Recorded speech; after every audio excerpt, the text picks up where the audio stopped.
let me know. Okay, so maybe we'll start. So hi, everyone. It is my absolute pleasure to introduce Diane Saxe.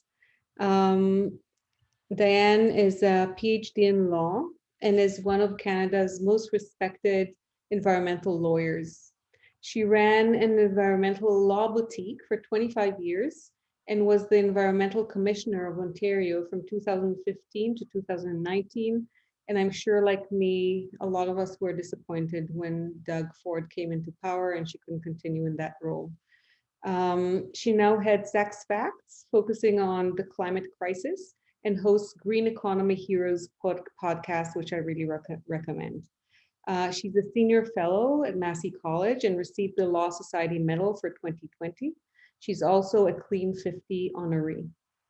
Most recently, she became the deputy leader of the Ontario Green Party and the Green Party candidate for University Rosedale. And if you would like to know more about her, you can read about her more on Wikipedia. So thank you so much, Dan, for joining us. And we're really looking forward to hearing your talk. Well, thanks very much for the invitation. So hello, everybody. It's always interesting who signs up and who shows up. So thank you those who show up. I'm going to talk about why we have a carbon price, starting with a bit about the climate crisis, which I know you already know is very serious. I will try to go through those slides very quickly and then a little more slowly through how a carbon price works and what else we need. Because, oops, oh yes, and I need to do this as a slideshow. There we go. So hopefully that works correctly. So the starting point is that we're destroying the natural systems on which our lives depend. I'm mostly going to talk about climate, but I do want you to remember that it's not just climate where we're blowing past the planetary boundaries. This is a schematic on the right-hand side from 2015, which still showed climate change is only in the orange zone, although I think we're rapidly approaching red now. But we're well past planetary boundaries already on the biosphere integrity and on chemicals such as nitrogen and phosphorus. So its point is it's not just climate. We've got other problems to solve. But if we think about climate, I think the best metaphor is it's like giving the world a fever. And you folks know this. This is a schematic from last year. And how did the world as a whole compare with previous decades? And as you can see, almost the whole world was warmer than average, much warmer than average, and large areas record warmest ever. So we have the highest recorded levels of greenhouse gas emissions. We have the highest level of greenhouse gases in the atmosphere where they accumulate. We have the highest temperatures. We have the highest levels of ocean acidity that prevents anything that lives in the ocean, makes it harder for them to draw calcium to build a skeleton. And that includes a lot of the little critters that make the oxygen that we breathe. Now, my experience has been, and maybe you've had the same, that when people get bad news, a lot of people just want to hang on and wait for normal to come back. And by normal, we usually mean something like the average of the 20th century. That's what our laws are generally designed for, and our infrastructure and our crop species and so on. And that's the zero line in this chart. And I hope you can see we don't live there anymore. And there's a lag time, but this only shows you what temperature increases have happened already. And there's a lag between the time that we release greenhouse gases into the atmosphere and the time that we really experience the effects. So we've already locked in temperatures getting worse from what we've already emitted. Now, I hear people talk about new normal a lot, and I think this is ridiculous. New normal to me is when somebody gains 10 pounds and buys a new pair of trousers, and they think they're at a new stable weight. We're not anywhere near stable. We haven't reached any equilibrium anywhere. You've probably heard of 350.org. The group that Bill McKibben started. He named it that because 350 is the best estimate we have of the highest level of carbon dioxide you can have in the atmosphere for long and have a stable climate with coral reefs and low-lying island states and mountain glaciers and that sort of thing. And you can probably see we blew past that in the late 1980s. And we're now, well, in April, we were past 419 parts per million and going up fast. So you're from an evidence-based profession. I'm from an evidence-based profession. There's a lot of good reasons to use evidence, but there's one critical weakness. Evidence can only tell you about something that's happened already. So what happened to people last time carbon dioxide in the atmosphere was this high? There weren't any people. We're in completely uncharted territory. We're getting there faster and faster and faster. We're getting there maybe 100 times faster than the end of the last ice age. It's like seeing the Titanic off the bow and going faster and faster and faster. So the scientists have told us and told us the basic science of climate change started to be understood a century ago. There was a great article in Popular Mechanics in 1911. But certainly since the 1980s, the basic science has been clear. And we have known that if we kept emitting more and more carbon dioxide and other greenhouse gases, we'd have fires and floods and tornadoes and droughts and heat and wind and all. That's what we're getting.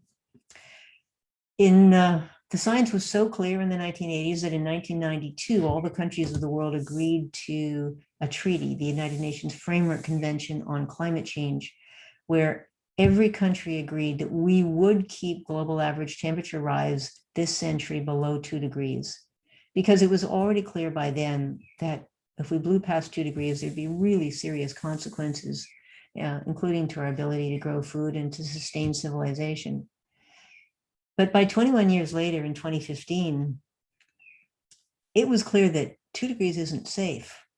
We knew that it was unsafe to go past 2 degrees in 1992. By 2015, it was clear that we needed to stay well below 2 degrees and if close as possible to 1.5. And again, every country in the world agreed that we'd worked together to do this. So why, you might ask, how much better is keeping warming below 1.5 degrees? And the short answer is a lot. The IPCC, the Intergovernmental Panel on Climate Change, it is, I think, the largest scientific collaboration in human history. And it was set up by, again, all the countries of the world to get consensus information from the best scientists in the world about climate change so that all countries would have a factual basis for public policy. And they were asked to do a special study. What's the difference between a 1.5 degree world and a 2 degree world? And their answer was, it's really big, large, wide, robust differences. And the key difference is, if we could keep global heating to 1.5 degrees or less, then probably most human and natural systems would be able to adapt. And once we get past 1.5 degrees, that starts to collapse. So where are we headed right now? Well, we're not headed to stay anywhere near 2 degrees or 1.5. We're on track to blow past 1.5 degrees pretty soon on most calculations, and headed way past that, way out of any human experience, or way beyond any evidence that we have. So how close are we to already passing 1.5 degrees? So I'd encourage you to watch this spiral and see how much of the space before 1.5 degrees has been used up in your lifetime.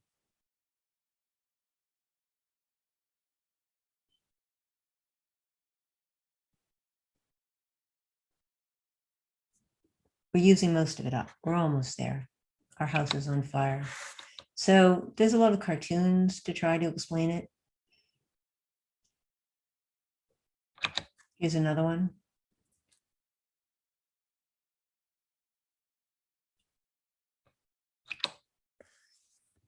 One thing that I think it's important for people to understand, scientists tend to, like lots of other people, tend to talk in round numbers. So we hear a lot about 2050 this or 2100 that.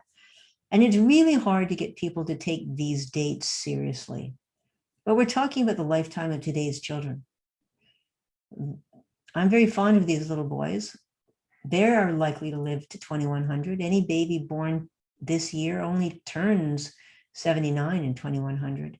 So we're talking about the lifetime of today's children when we're talking about what happens this century. And the most cogent summary of it, I thought, was from the Special Rapporteur to the United Nations Human Rights Council, Philip Alston. And he said, we've now reached the point where the best case during the lifetime of today's children is widespread death and suffering.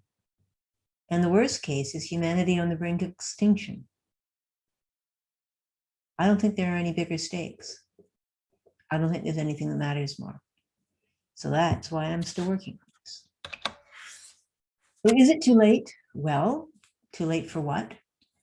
Is it too late to avoid massive changes to the world we know and to the kind of world I grew up? Yes, we threw that away. But it's not too late to make a difference. Our choices right now really matter. We're in an absolutely critical decade. And what we decide and what we do this decade will have enormous consequences for many people for many years. And the crazy thing is that we have so much to gain from turning away from fossil fuels. We could avoid catastrophe. We could also create a much better world. So if you think about the 17 global goals for sustainable development, I mean, a lot of them are easier to achieve if we have a more equitable, a more just, a cleaner world where we're not repeating the mistakes of the past. And then, of course, you folks know this. The health benefits alone outweigh the costs of doing the changes we need to make. Now, one other thing I'd like to point out is Drawdown. So if you've never checked out drawdown.org, this is, I think, the best analysis of which climate solutions are the most cost-effective and do the most. And the short answer is there's lots of them. Almost any part of the economy, there are really useful things that we can do. And they fall into three categories: reducing the sources of climate pollution, supporting the sinks, the wetlands, the woodlands, the peatlands, where carbon can be absorbed and held over the long run, and improve society, both so that we can withstand the hammer blows that climate change is bringing to us, and so that we can pull together to make the changes that we need to make. So we do know what to do. The question is, how do we get it done? Well, I think it's really helpful to say, well, what is holding us back? As I say, the basic science has been clear for a long time. Most of the details have been pretty clear since the 1980s. So why has our climate pollution got worse and worse and worse and worse and worse? Well, here's a big part of it. Fossil fuels are really cheap to burn. And one of the big reasons for that is that when pollution is free, we get more of it. People can burn fossil fuels and pay nothing for the damage that they're causing to the air, to the water, to our health, to natural species. And because pollution has been free, and because of enormous public subsidies to the burning of fossil fuels, burning fossil fuels seems cheap, safe, and convenient, and other things seem hard. The very first report I did for the Ontario legislature, I looked at how much are we paying in direct subsidies for fossil fuel consumption. This doesn't count all the subsidies we pay in public paying for roads and so on. Just the tax breaks we give for direct consumption of fossil fuels, $625 million a year.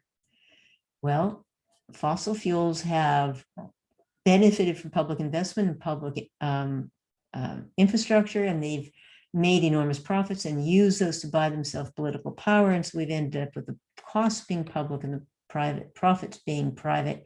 And this is not built into the nature of the world. It isn't physics. This is simply bad choices that humans and human societies have made. So the basic reason for a carbon price is to level the playing field, at least to some extent. And the Nobel Prize in Economics, right after Ontario canceled our carbon price, the Nobel Prize in Economics was given to William Nordhaus for his proof that the carbon price is the single best tool because it levels the playing field, rewards innovation, funds solutions.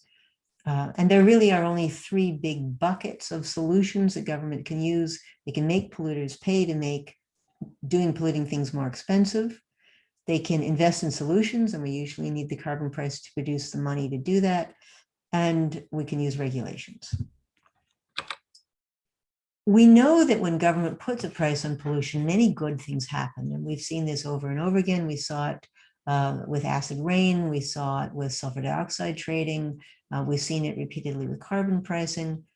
When pollution costs polluters money, they've got a financial incentive to reduce their costs, which they never had before. And that leads to new jobs and continuous improvement and cost savings in many cases. It only works if the cost is big enough to bite, and usually if it's going to increase over time. But we do know that it produces tremendous responses. You get the attention of the money people in a company when pollution costs something which you never had before. There is, as I mentioned, at least the three buckets. There's pricing pollution, there's investing in solutions, and there's regulations, and we really need all three.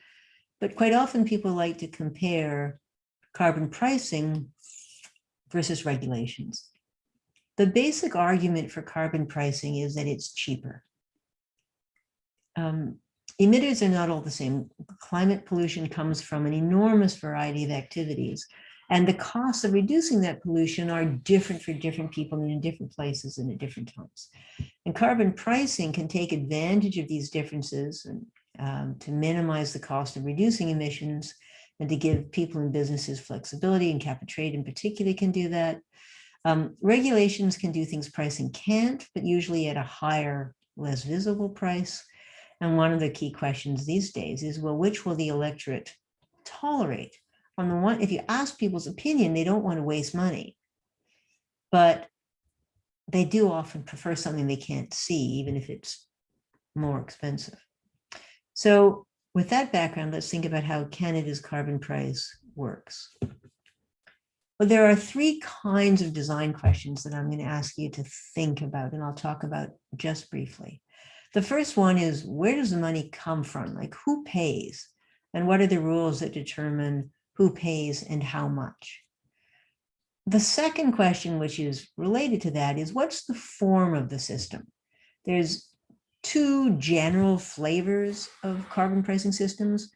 You can either just put a price or a tax directly on the use of something that contains or will release greenhouse gases, or you could have a cap and trade system where you decide that there's a carbon budget and you allow people to buy bits of the carbon budget, that is, rights to emit pollution.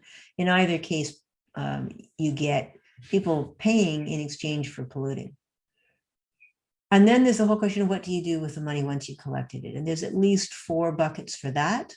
One is to use the money for reducing climate pollution, helping pay for investments, support new technologies. You can use the money to adapt to the changes that are coming, building breakwaters or repairing highways that fall into the water, or helping people move away from flood zones. You could use the money to reduce other taxes, which economists often like, or you could send the public a check, a dividend. And any one or more of these is done in different places at different times. In Ontario, as you probably know, Ontario, we had cap and trade. It started operating in 2017. It was canceled by Doug Ford as soon as he was elected, without consulting the public and without any evidence. But the gist is we had it, and the fact is it was working quite well. It was my personal job to report to the legislature on how well it was working and whether the government was properly using the money.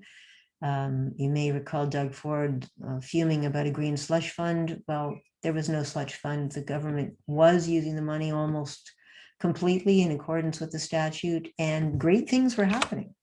In the very first year, it raised $1.9 billion. And all of that money went into the kinds of programs that would reduce emissions, all but I think $2 million. Three quarters of the money went to the public sector, to schools, hospitals, social housing, municipalities, transit, to do the kinds of things that we want the broader public sector to do.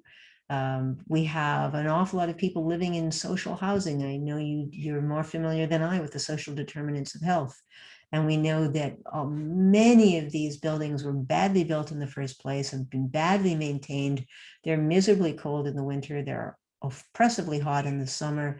They're very expensive to operate. And that's because there's never been money to pay for upgrading the buildings, making them weather tight, putting in more efficient heating and so on.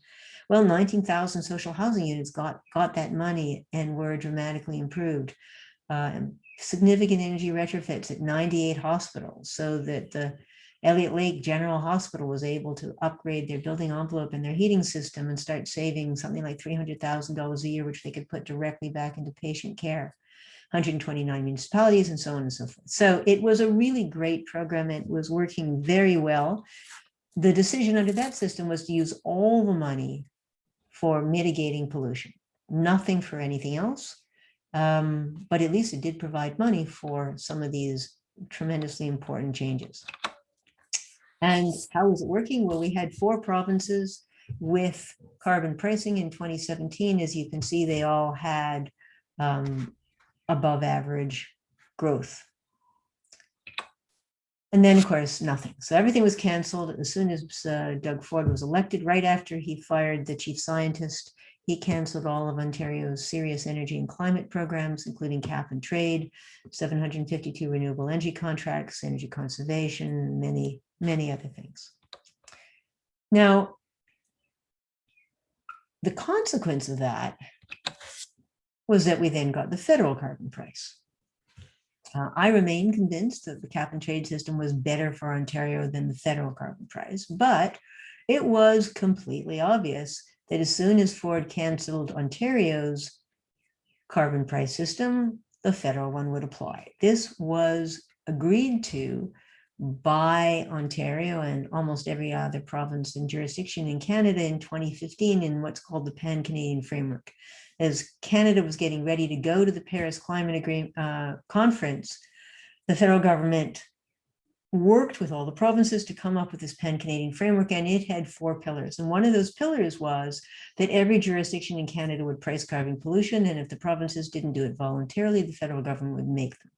And that was done by the Greenhouse Gas Pollution Pricing Act, which was just upheld by the Supreme Court of Canada in March of this year. But anyway, the consequence was, once Ontario didn't have a carbon price anymore, presto bingo, we fell into the federal system, which Mr. Ford responded to with these misleading attack ads. You may remember that his family company is a label company, and he forced every gas station in the province to post these labels, which didn't stick, which provided false information. Because what these labels claimed was that the federal carbon tax was costing families money, but in fact, something over 80% of families get more money back than they pay. In the meantime, they also spent $30 million on a court fight, which they ultimately lost. Now, meanwhile, the 2 federal carbon price systems started to apply. So we have 2. One system for what's called large final emitters, which are very big companies with very big emissions, steel plants, cement plants, some petrochemical plants, these enormous industries with enormous emissions, most of whom are trading onto world markets, which means they're competing directly with people who make, say, steel in countries that don't have carbon pricing. So there's one system for them, which is actually quite a lot like the cap and trade we used to have. And for everybody else, there was a consumer fuel price, a sort of fee and dividend, which is a levy that has to be paid on every ton of fuel, things like gasoline and gas that goes into home heating and so on. And it goes up $10 a year for the first 5 years. It'll go up to $50 next year. And then after that, it'll go up $15 a year until it hits $170 in 2030. That is, at least if the Liberals stay in power and don't change their policy. Now, either or both of these can be taken over by the province. So you remember the federal system is a backstop. If a province has its own equivalent pricing system, then they don't have to, they're not subject to the federal tax. And right now, the four we won't do it and you can't make me provinces, Alberta, Saskatchewan, Manitoba, and Ontario, are the ones that are subject to the federal consumer fuel price. They may now change their mind and decide to run their own system, because when the province runs the system, they get the money and can decide what gets done with it. And every politician likes giving out money at the moment because it's a federal price. The money goes to the federal government, and it's the federal government that gets to send everybody their refund. Now, you often hear people talking about it being a tax, and you hear the right wing talking about it, a tax grab. So this is incorrect, as the Supreme Court pointed out. Tax is actually a word that has a legal meaning. Tax is something where people pay and the government gets the revenue. And the carbon price does not provide any revenue to government. In fact, it costs the federal government money, because all the money they collect through the fuel tax, they redistribute back. 90% of it goes back through households, 10% of it goes for grants for reducing emissions to the municipalities and the school boards and so on, who used to get all the cap and trade money. And the large polluters, a certain amount of that money goes back to large polluters in the province. And all the administration costs, which are significant, comes out of other tax money. So it's a negative revenue to the government, not a source of revenue. That gets the question, well, how big is the refund? So the federal government, when it was just at the end of last year that they announced that the carbon price would continue to rise after it hit $50 a ton. And so they've done a calculation. Well, what will the price be in 2025? What will the refund be? And their calculation is that for the first adult per household in Ontario, the refund will be $630. Now, it's twice as much in Saskatchewan. Why? Because Saskatchewan uses an enormous amount of fossil fuels and there's relatively few people. So all of the carbon price that gets paid, the price is the same in Saskatchewan as it is in Ontario, but they use an awful lot more fossil fuels. So there's more money to distribute back to the population. I hope that's clear. If it's not clear, please ask me and I'll try to explain it again. So that raises a couple of questions that people ask me all the time. So one is, well, the whole point of the carbon price is to affect people's behavior, but why does it work if we get the money back? Well, because these are two different things. The dividend is money that everybody gets in their bank account or as a credit on their tax return. And that's now your money. You get to keep it. There's an extra 10% for people in rural and remote areas because they have higher fossil fuel needs, and you can use it for whatever you want. The fee applies when you use fossil fuels. So if you use less fossil fuels, you pay less. That's where the incentive is. It's at the moment that you spend it. And there isn't any other federal tax or anything else you have to pay the federal government that you can reduce by changing your own behavior and by saving money. So if you turn down the thermostat in your house or insulate your house or change the windows or bicycle to work instead of driving, well, you save money, you don't pay the carbon fee. So the incentive applies when people buy things, which is exactly when incentives work. Now, another thing that people ask, well, how can this possibly be that most people get back more than they pay? And that's a really good question. And the answer is because the federal carbon price is taking from everybody else to give money to households. Under cap and trade, households were net payers into the system.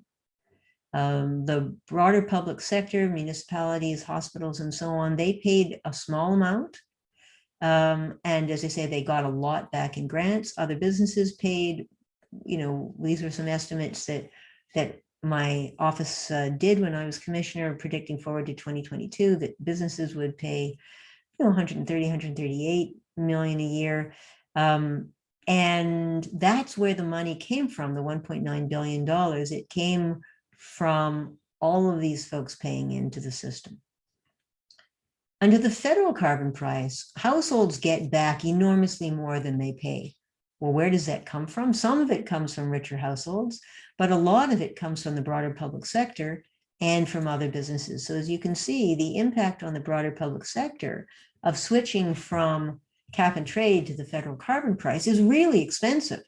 If you're running a hospital, you now have to pay much more in the federal carbon price than you did under cap and trade, because that money is being used to give every household a refund. So I hope that's clear. Then, as I mentioned, there's a whole separate system for large polluters, and I don't know if you need to know the details about it, but the gist is there's a benchmark that's set for each sector, and facilities get compared to the benchmark, and if they're better than the benchmark, they get to sell credits, and if they're worse than the benchmark, then they have to pay in one way or another, and they can pay a fixed levy or buy credits or use offsets. And this is the government's picture. If the standard is this, and if you manage to reduce your emissions less than that, you got something you could sell. But honestly, I don't think very many of them are doing that. And then there's a whole question of where does the money go from the large industries? And the short answer is that some of it will go back to other large industries, and some of it will go to offsets. And there's a lot of questions about offsets. They can have real benefits. Like some of you might have bought offsets for a flight or something like that. Some of these are legit. Some of them really do have benefits. Quite a lot of them are just greenwashing. And I looked at offsets in my report 2017. The provincial government was looking at 17 offsets based on the California system, and these were 4 of them, and we scored them. Advanced refrigeration systems, yeah, absolutely. This is clearly a really good case, and same sort of thing with anesthetics. Anesthetics have a high global warming potential. There's no reason to release them into the natural environment, and they do immense harm there. So paying people to keep those out of the atmosphere probably makes good sense. Improved forest management and enhanced soil organic carbon. These are very popular. Forestry people and farmers want this. They want the money. I don't think they're permanent. I don't think they're legit. And then there's landfills. But then why isn't that being regulated? Like, why allow them to release it and then give them money? Why not just make it illegal? So anyways, I obviously have problems with the whole offset system. But what I wanted to deal in this third section was just to emphasize that carbon pricing isn't enough. It's really useful, but it's not enough. The first thing is there's a lot of gaps in the price. For example, agriculture doesn't pay at all. Methane isn't covered. Methane leaks, which is at least 80 times worse than carbon dioxide as a greenhouse gas, and also contributes to smog, which is a lung irritant. Soot, dirty particles, they're not covered. Refrigerants, anesthetics aren't covered. So there are a number of tools that can be used to fix it. I say don't junk it, fix it. And there's a number of different policies that can be used. But yes, first of all, there's lots of gaps in the price. Secondly, there's games that the provinces are playing. So Prince Edward Island, they said, okay, we'll put on a carbon price equivalent to the federal one. And that's why they're not still under the federal system.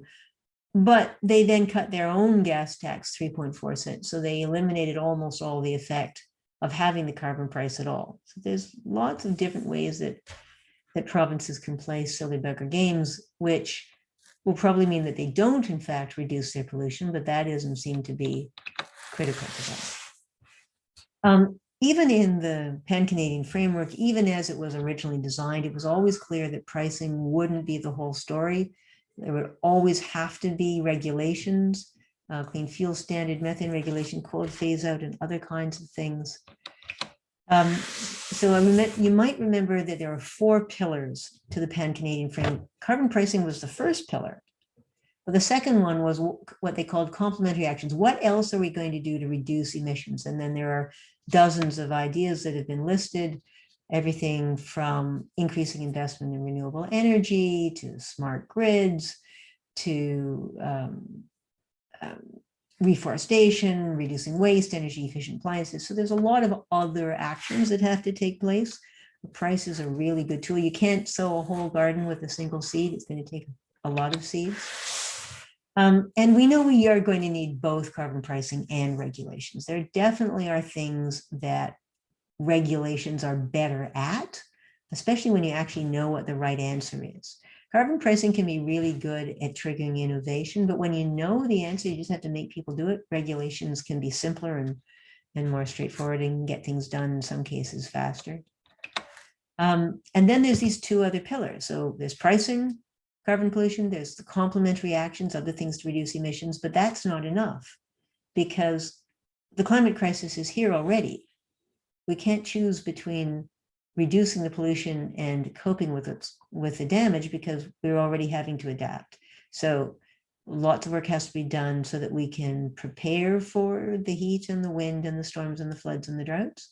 And then there's the whole question about developing clean technology, innovation, and jobs. Tremendous opportunities in the new economy, but it'll take work. It's not going to happen by itself. Now, the Pan-Canadian framework, as I mentioned, was developed in 2015 when Canada was going to the Paris Climate Summit. Late last year, the federal government announced this thing they called healthy economy, a healthy environment, healthy economy. They announced a plan. And this was the first time in which they'd announced a plan that actually could allow Canada to meet the pledge that Justin Trudeau made in Paris in 2015.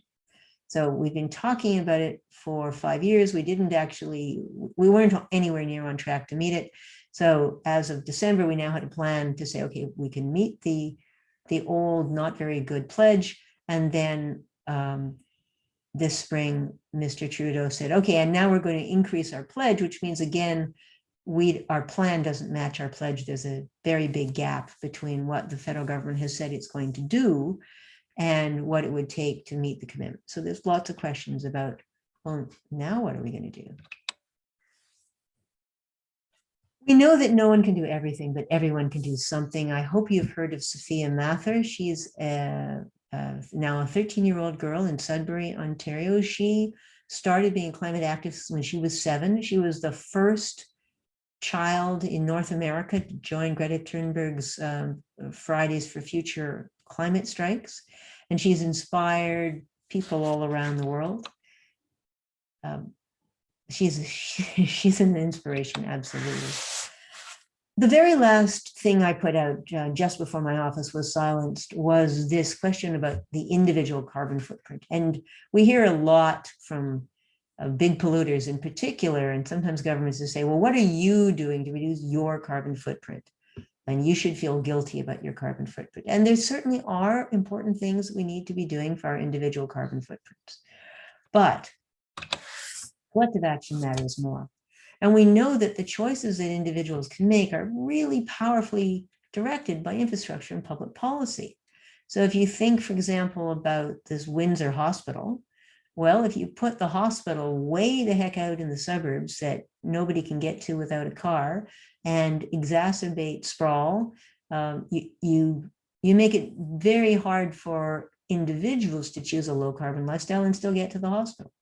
If you want people, as we do, to be more physically active outside, to walk and to cycle, well, whether they will do that or not is tremendously determined by whether there's a safe place for them to go. Safe bike lanes, someplace, a shaded sidewalk they can walk in this crazy heat. So we know that collective problems need collective action, and that's why government was invented in the first place. And we can all speak up for it. And I would encourage you to memorize these 11 magic words that Ed Mavek delivered. Please say it back to me. Simple, clear messages, repeated often by a variety of trusted voices. And what is so important about physicians is that you are trusted voices. I know it may not always feel like that when you're talking to people about vaccines and masks and I don't know what else. But of all the professions in the world, nurses and doctors are pretty much at the top, certainly a heck of a lot better than politicians and lawyers. So simple, clear messages, repeated often by a variety of trusted voices. This is how we change hearts and minds. And we know that actions with others feels way better than anxiety. Just sitting knowing what terrible trouble we're in and not doing anything about it is absolutely corrosive. It's a recipe for despair. But working together with other people feels a heck of a lot more fun, and it's the way to get things to happen. So this is the only formula I know for hope. You have to start with knowledge, and then we have to add action, preferably with other people. And when we do, there's so many other things that can be better. So there you go. It's not going to be easy, but it's going to be worth it. Thank you.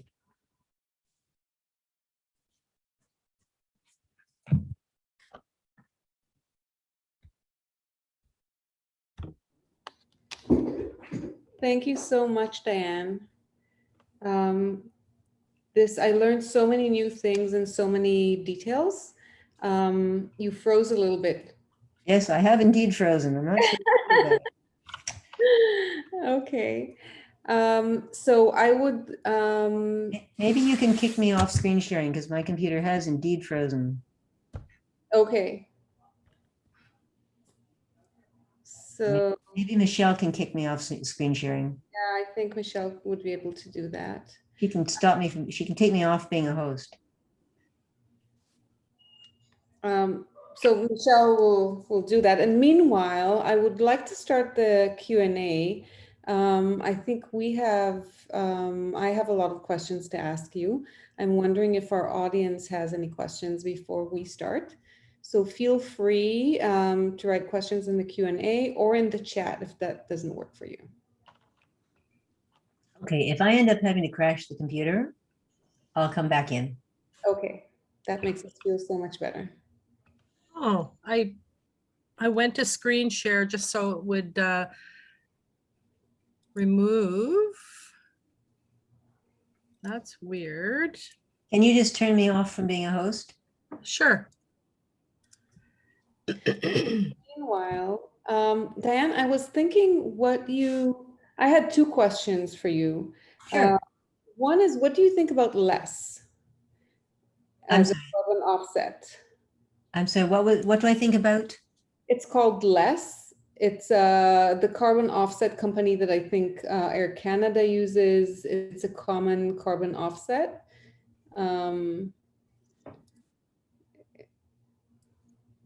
Maybe it's too particular a question.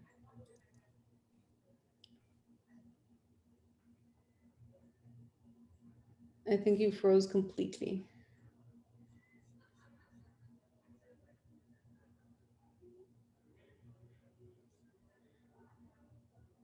Michelle? Yeah. Dr. Saxe is on there still. Can she not hear us?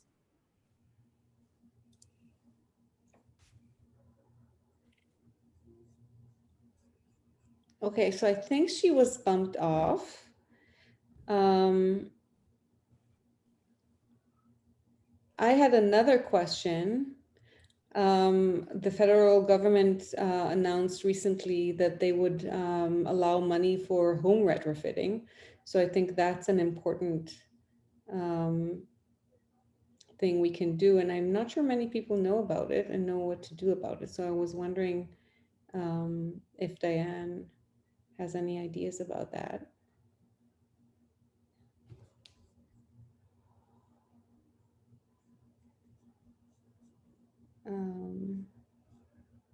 Could be signing on again.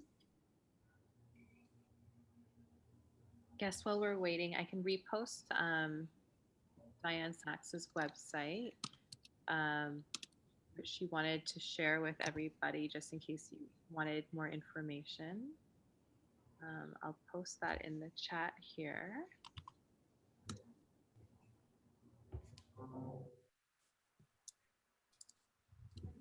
Hi, Dan. Are you back with us?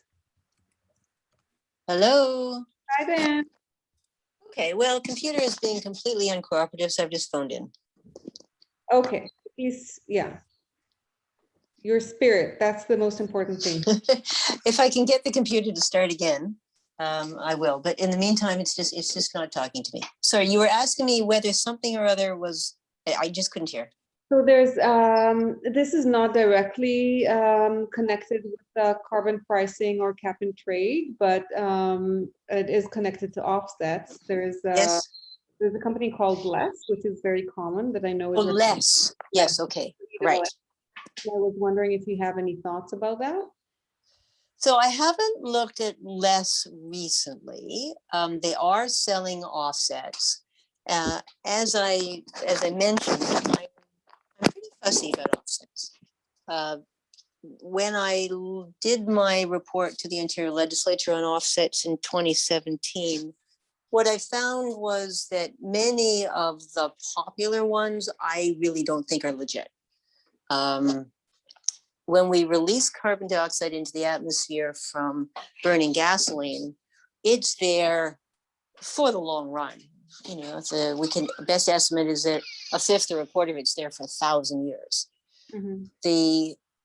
So an offset only makes that okay if it's taking out carbon for good. Mm-hmm. Which accounting people have decided means, is it okay if it's out for 100 years? Well, okay, let's accept that for a second. But for example, one of the things people love to do is to plant trees, or to say, okay, we won't cut down this or that tree, or this or that group of trees. A lot of the California ones are saying, okay, we won't cut down trees in this place. Well, that isn't permanent if the trees die or get burned. So if you think about the wildfires that California has had in the last couple of years, and they're probably going to have again this year, well, those trees, all that carbon's back in the atmosphere. So offsets that promise to to sequester carbon, to me, are not valid unless they really are permanent, and not many things are.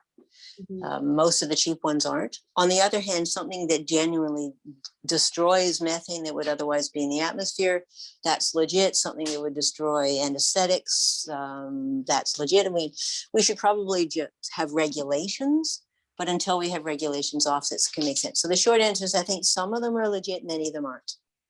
Yeah. And all the calculations that relate to offsets are really complicated. And subject to all kinds of judgment calls and counterfactuals. So it's really an area of quicksand. Yeah. I have grandchildren in the United States. If I were able to fly, I would be flying sometimes to see them, and I buy offsets to at least reduce the damage of going to see them, because I'm not going to just not go see my grandchildren. But it's pretty weak. Yeah. Okay, thank you. I have more questions. I'm wondering if there are any questions in the Q&A. Yeah, we have two questions. So the first question comes from Mitch. So his question is, what one thing can we do ourselves to make a difference? Well, so the most important thing is to speak up.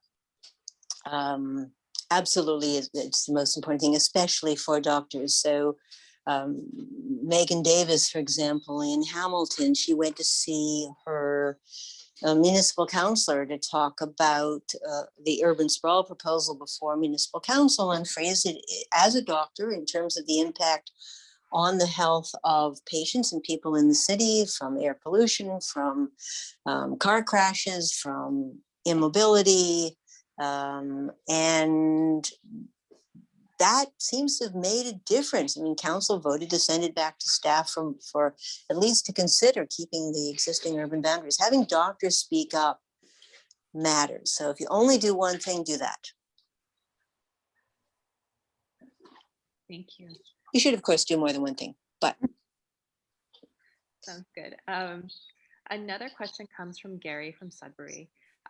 So he says, hi, Diane. I just watched an En-ROADS look at the current Liberal plan. It looks like it only takes us to 2.4 degrees Celsius increase by 2100 or 2100.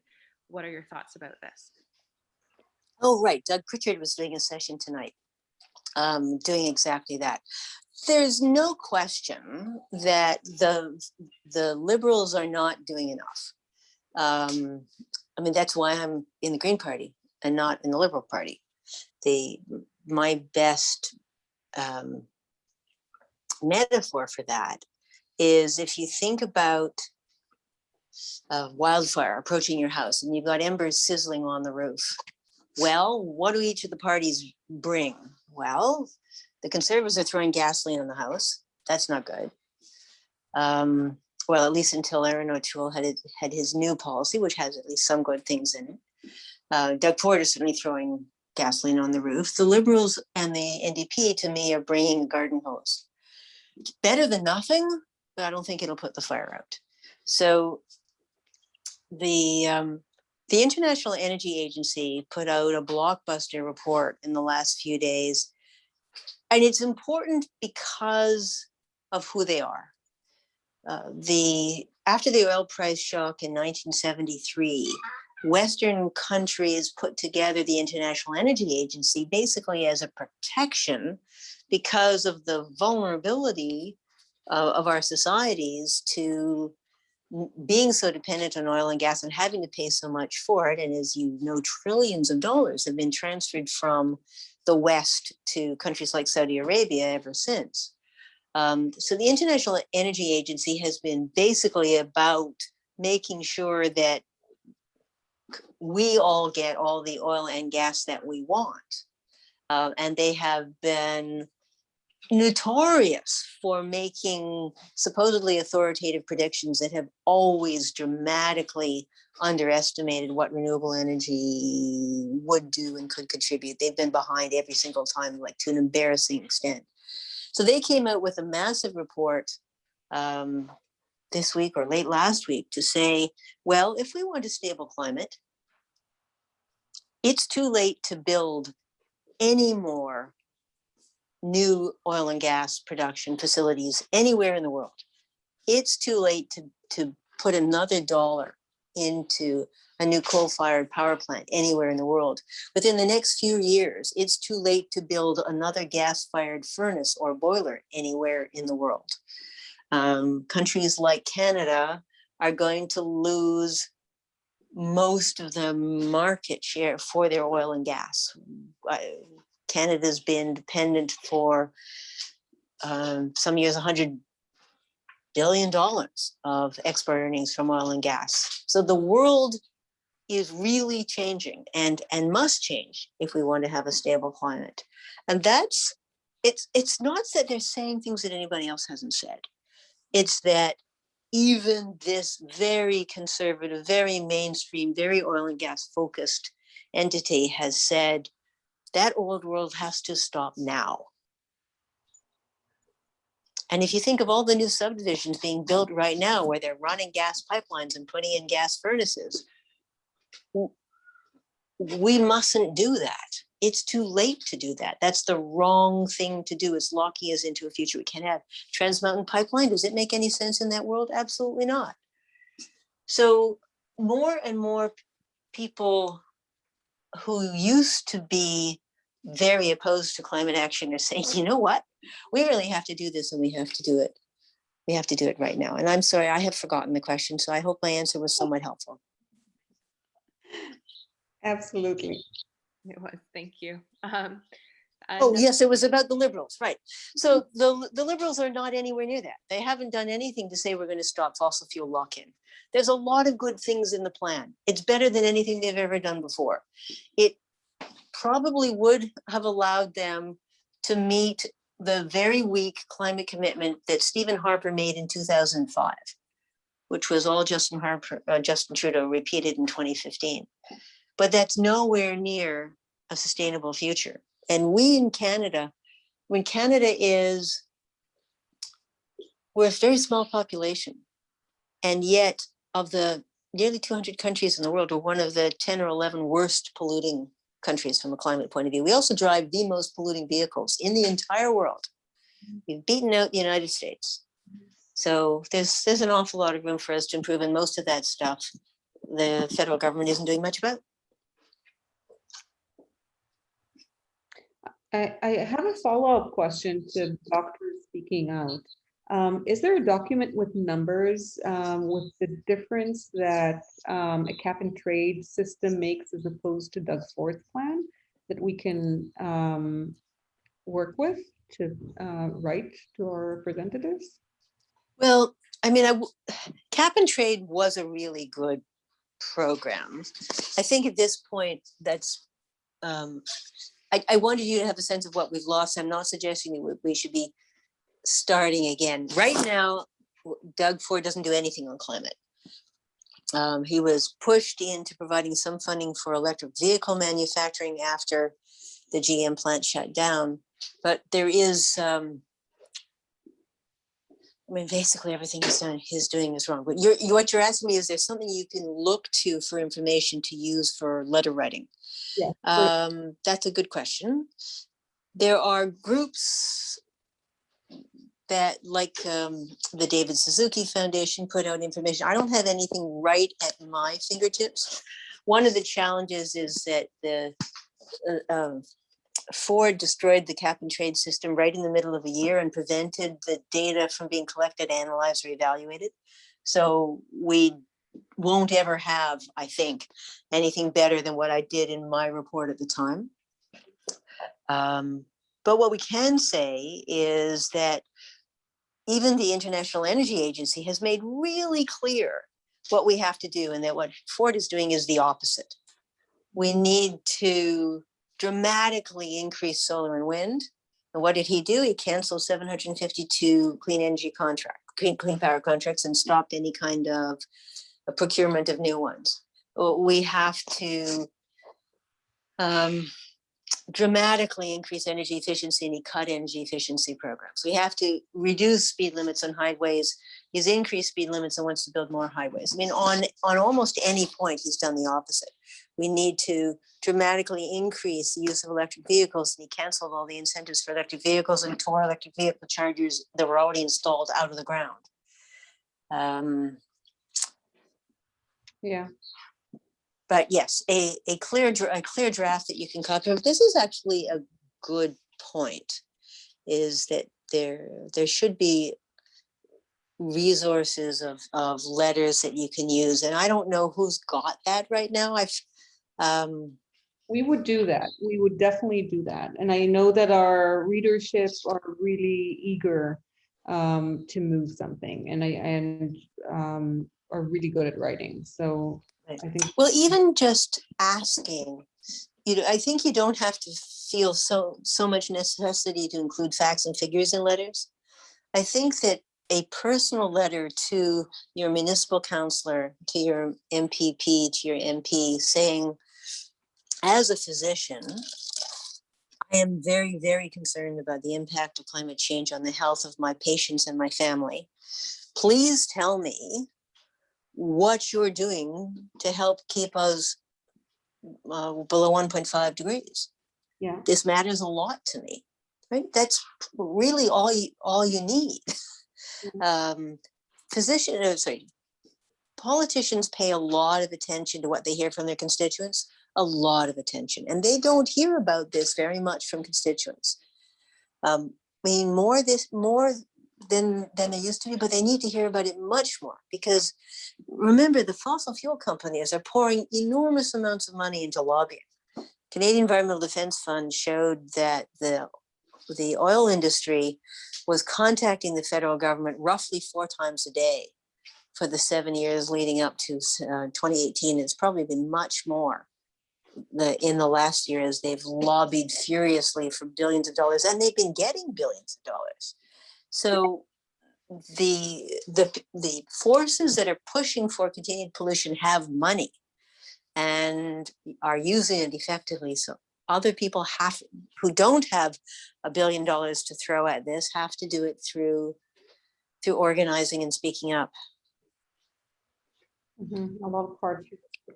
Thank you. So our next question kind of speaks to the individual effort. So this comes from Joanne. She says, as an individual, it seems like my little efforts, such as recycling, using my organic bin, driving an electric car, seem like a spit in the bucket compared to what industry and government can do.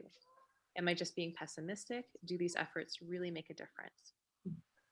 So your green bin does.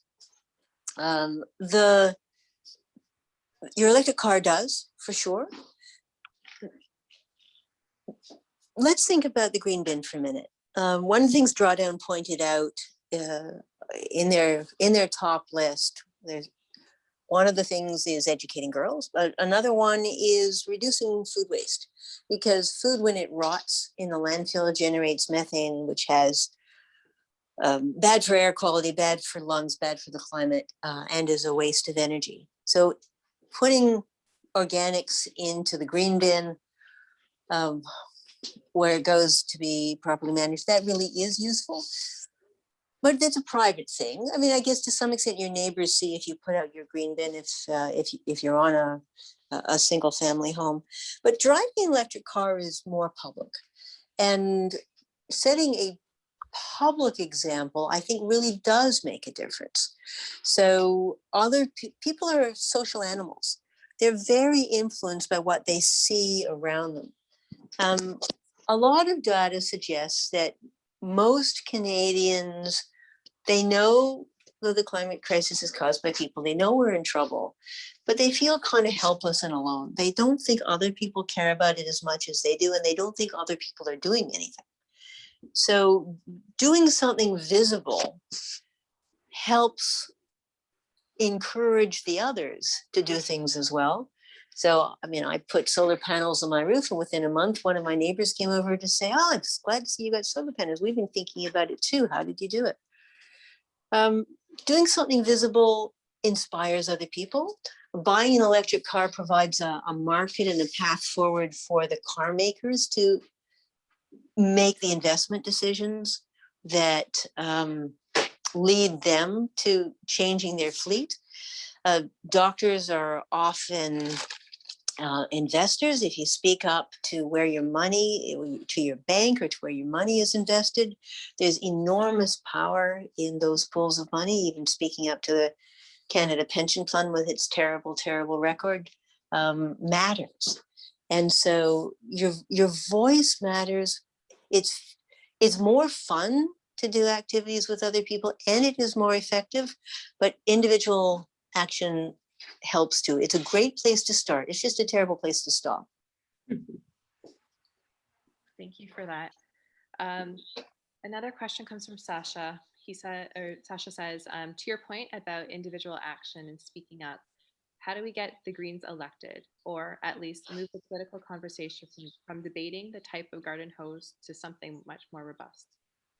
Well, thank you for asking that. As I think you know, I'm running for the Green Party for exactly that reason. My website's votefordiane.ca, and I don't know how to get elected. I've never done it before, never tried before.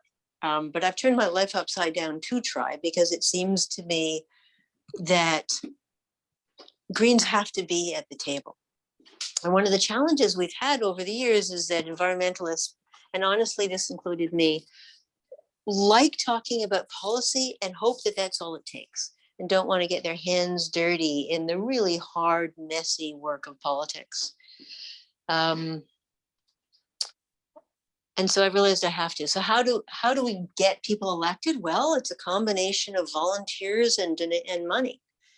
It says, and so you can donate to green campaigns. You can volunteer for green campaigns. At some point, we might be allowed to meet people again, and then you can host a backyard get together for your neighbors. Introduce people. Remember, people were asking people to vote for someone they haven't voted for before, generally speaking, and so that means that there has to be a relationship or some kind of introduction or some way for people to feel comfortable with this new voice. So I think personal introductions, backyard parties may help. Speaking up about the importance of climate action and that the governments we have aren't doing enough, that's tremendously important. The Liberals aren't doing more because they think they're doing, one of the reasons is they think they're doing as much as the electorate could possibly vote for. And their calculus as to what is possible, well, that will change when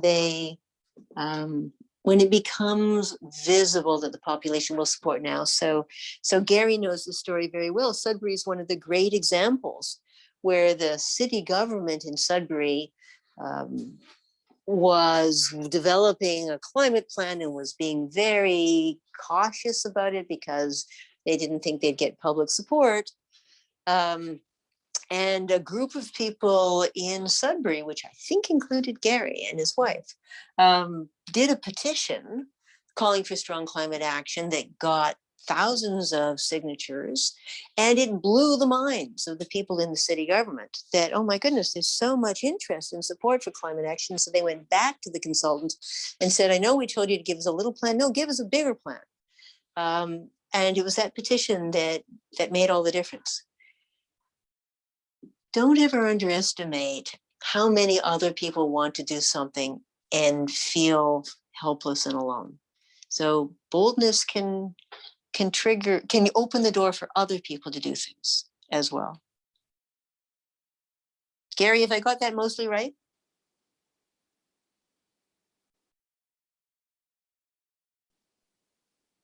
Unfortunately, I don't know if he can answer, but Okay. Well, anyway, he can tell me later. Yeah, absolutely. This next question is more of a comment. I think it comes from Kim. Kim says, I work in a hospital, no green bins, as I imagine is true at most workplaces. I have started bringing home my green waste. I like to think if everyone at work could put their compost in a green bin at work, at all workplaces, this would make a difference. And will the big lie of plastic recycling be addressed? It's only 9% recyclable. Putting it in the blue bin doesn't make it so. Well, that's absolutely true. I mean, that's people in Ontario have a quasi-religious faith in their blue bin, that as long as they put something in the blue bin, whether it belongs there or not, then it's okay for them to drive their SUV and eat meat and do anything else that they want. The blue bin is good, but his main rationale was to reduce demand on landfill space. It's not a huge climate benefit, and absolutely plastics recycling, this idea that it's okay to use all kinds of plastic in packaging because it's going to be recycled is, you're correct, largely nonsense. And in addition, most of the environmental damage done by plastics is when they end up in watercourses and choking fish and turtles and making areas ugly and taking 1,000 years to degrade and so on.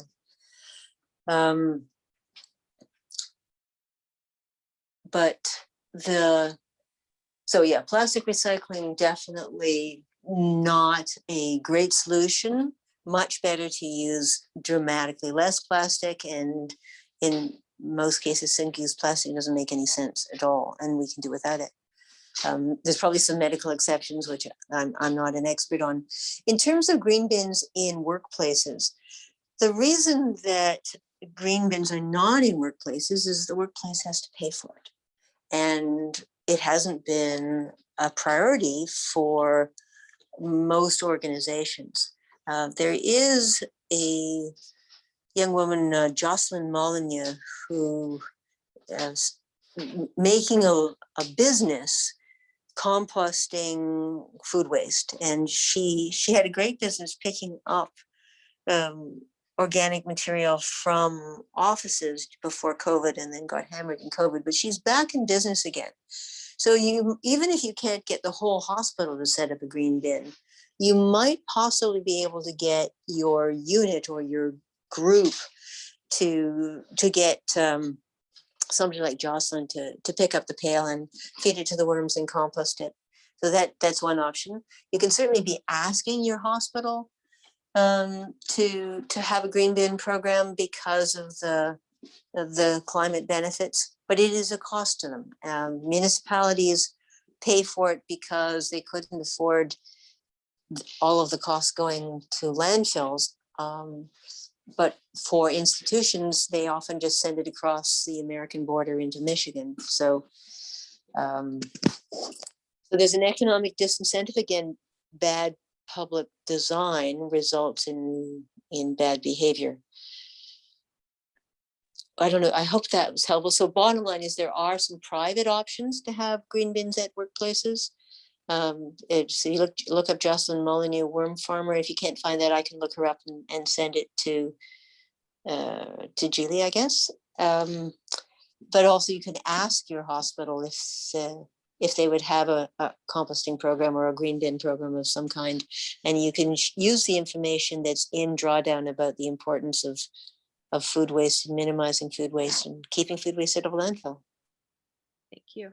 I also wanted to add that just this past Monday, Cape Ontario had a little presentation from a nurse who was part of this vinyl recycling program. And so it's in trials right now, but they will collect oxygen masks, oxygen tubing, I think IV tubing as well. I think the 3 things, and they will reprocess that vinyl into plastic pellets that can be reused. It's not, again, not a big deal, but I think it's something. So if you want, you can email the MIG afterwards, and I can see if I can find that contact, or you can to get it to your hospital if you're interested. Gary, in the meantime, has replied that Diane, yes, you did get the story right. And our next question comes from Ben Joseph. He says, I am the past OMA or Ontario Medical Association District 9 delegate, also resident psychiatrist. I put forth a motion for the OMA to advocate for clean environments in Northern Ontario. The reality is, rural, remote Canada has been a place that most industries, for example, pulp, paper, mining, chrome, want to congregate. This has been happening for over 100 years, bringing immigrants from all over the world. What gives in these economies as these industries have probably brought your grandparents and great-grandparents into the country? I'm sorry, I'm not sure what the question is. So I think he is asking if we can advocate for, I guess, more cleaner environments in rural segments of Canada where you have more polluting industries and companies. I think that's the question. Well, certainly there are enormous questions of health and equity in many rural and remote areas where a whole variety of industries have taken the position that there's not very many people around here, and those that are just First Nations, so it's okay if we, for example, pour mercury into the river. It's also true that many northern and remote communities have faced and continue to face really significant financial struggles and have been very dependent on single industries and have felt unable to insist on better environmental behavior because they feel dependent on the jobs and the tax revenue. And that's why, to some extent, environmental standards had to come from the provincial government as opposed to coming from local government. Can you advocate for better standards? Absolutely. There are better and better detection measurement devices now would make it more and more obvious when pollution is occurring. The economic challenges remain significant. And of course, we also have the Indigenous and reconciliation challenges on top of that. But I think for all of us, we can and should stand up to say that despoiling the natural world for short-term profit just is not a good deal. It's stealing out of our kids' mouths. It's making our own lives worse. And in a comparatively rich country, we should be able to find our way to cleaner alternatives. And it means finding ways to make more out of resources without damaging and destroying them. And sometimes that means just taking less and letting things recover. It won't happen just from business as usual. It will only happen from collective action and collective anger and collective demands. And maybe we'll get some of that from Indigenous leadership. I'm not sure, but at least there is some room to hope there. As we hear stronger and stronger voices from Indigenous communities, and in many cases saying that they do want to and will help find a way to an economy that is more in tune with the natural cycles of the land. I'd sure like to see that.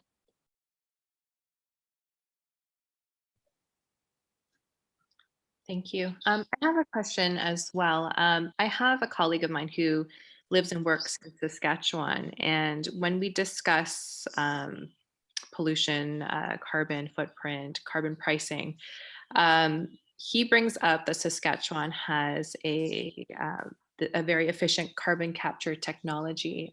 What is your thought, or what are your thoughts about carbon capture technology and people using that as an excuse to not have better regulations in place? I think we're going to need everything. Right? It's really late in the game and we're losing. Every one of the major integrated assessment models assumes that we will need carbon capture to some extent. The big drawback of it is, well, first of all, is it really permanent, which I talked about a little bit before. And secondly, it's really expensive. So I said that the carbon price in Ontario on fuel at the moment is $40 a ton. Well, the cost for capturing a ton of carbon out of the air is, well, various estimates, $600 a ton, $500 a ton. It's a lot more money. And we're in a situation where governments are already enormously in the hole with ballooning debts. And so saying, okay, we're going to rely on something that is hugely expensive as opposed to things that are cheaper but require more behavioral change, I don't think that makes good economic sense. There's also limited places you can put it. Having said that, we clearly are going to need some amount of carbon capture. There are some uses of fossil fuels that are really difficult to do without. For example, to make high quality metal tools, like surgical tools, you need high temperatures that at the moment you could get maybe from a nuclear reactor, or you can get from fossil fuels. Can't easily get it any other way. So unless we're going to have some other way of producing those very high industrial heats, maybe we will have to allow some amount of fossil fuel combustion for these critical industrial needs. And if that happens, well, then the carbon can't just go into the atmosphere. It's going to have to be captured in some way. But the trap is saying we don't have to change our lives. We can keep on burning gas because we're just going to have all this carbon capture. Well, it's going to be, it's technically very difficult. It's very expensive, and it's just scaling up. So yes, it has a place, but it's not, I think, going to be, we're still going to have to do everything else that we possibly can that is technically possible, because we're going to need it for the things where it's not technically possible. If you're interested, I don't think I mentioned this. I run a podcast called Green Economy Heroes, and I have interviewed founders of a couple of companies that are doing interesting work in carbon capture storage. And one of the most fun is a company called Pond Technologies. And what they did is they realized right now there isn't enough, it's too expensive to capture carbon, and there isn't enough financial return from it. So what they do is they use the carbon that's been captured, and they use it to feed algae in an old dairy tank, and they use the algae to make a fancy antioxidant that they sell through health food stores at a very high price. And that's what makes the thing financially worthwhile, is they sell the antioxidant to aging dogs and boomers with sore joints like me. Well, that's really innovative, and it's a way that it's not going to scale. It's not going to deal with the whole world's emissions, but it can deal with a few of them. And maybe the antioxidants will be some good for my knees. Who knows?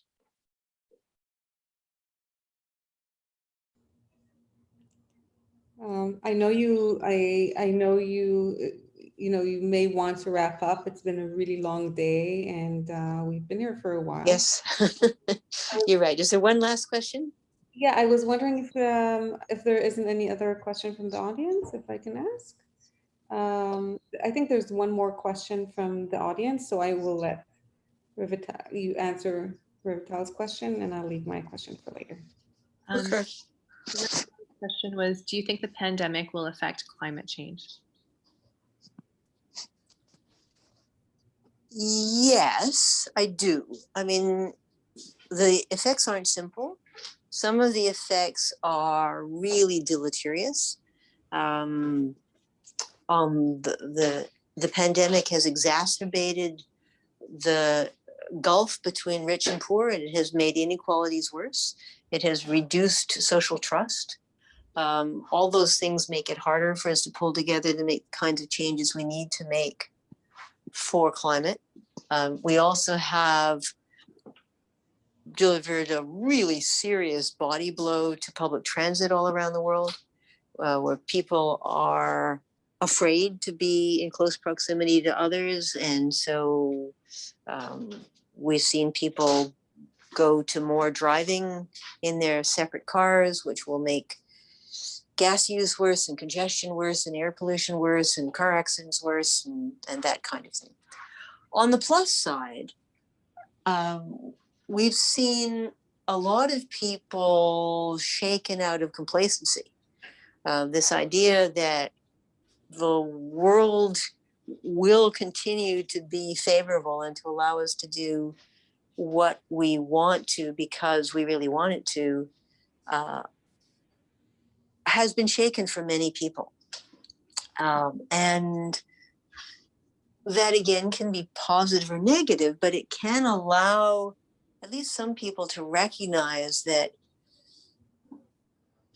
we're really dependent on the natural world. It really matters whether it's healthy or not. If we probably wouldn't have this pandemic if the ecosystem in that part of China had still been healthy and not so heavily damaged by people. If we still had predators eating most of the little critters that transmit the diseases. So we may see people recognizing, well, first of all, we've got lots of people learning that you can do conferences remotely, that we don't necessarily have to travel everywhere. That might help a little. People have done a lot more walking, have had some pleasure in their immediate neighborhoods. Maybe some of that will continue. But I guess I don't know what's going to happen on balance, but I am pleased to see that concern about climate change didn't go away. What's happened so often is that, you know, the crisis of the moment and long-term things get driven out, because the climate crisis is visible in, you know, crazy hot days like today, and fires and floods and droughts and wind around the world, and more infection as well. I think people are starting to recognize that governments can make rapid changes if they choose to, and if we demand it. And so we can, in fact, make changes that people said weren't possible. Mm-hmm. Things like the explosion of the bike lanes, for example. Getting a taste of a positive change in real time, that can be really encouraging to people, and it can make other things possible. So there will be bad and good, but maybe we can build on the good. things like active TO and many more people on bicycles and great improvement of electric bicycle technology, those kinds of things can be something to build on. At least I hope so.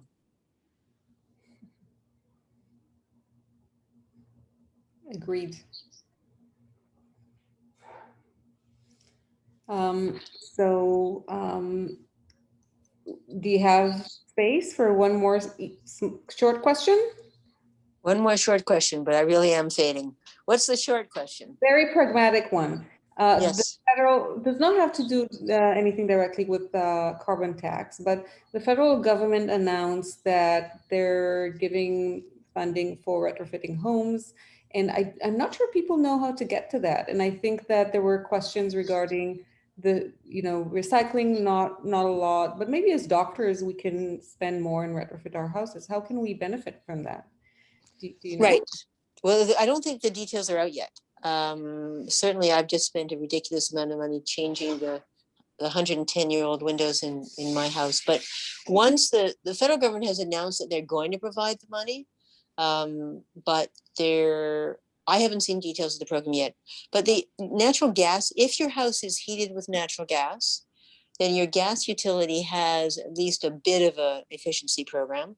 The place to start is always by having an energy audit done. Like what are the weaknesses in your house? What could you fix?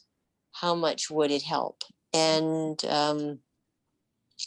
there are always things to learn. I had an energy audit done of my house last year, and I thought I had a pretty good handle on what the situation was. And there were new things I didn't know. So start with the audit, and then they'll give you a plan. And maybe you can't do everything all at once, but there are things you can do as you go. And certainly, as I say, for us, now that all the 110-year-old windows have been replaced in the house, it's already better.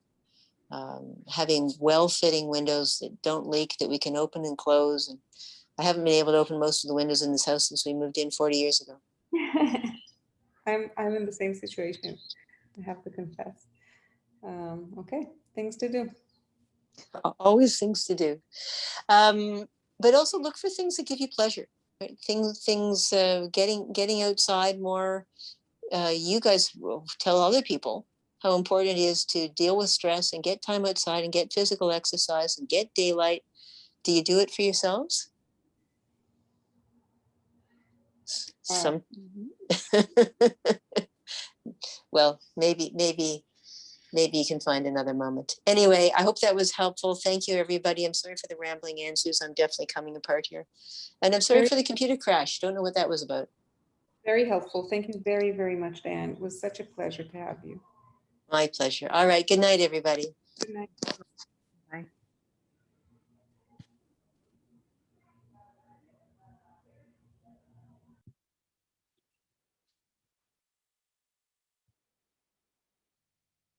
Thanks, Michelle. Oh, you're welcome. Oh, you're already gone. Thank you.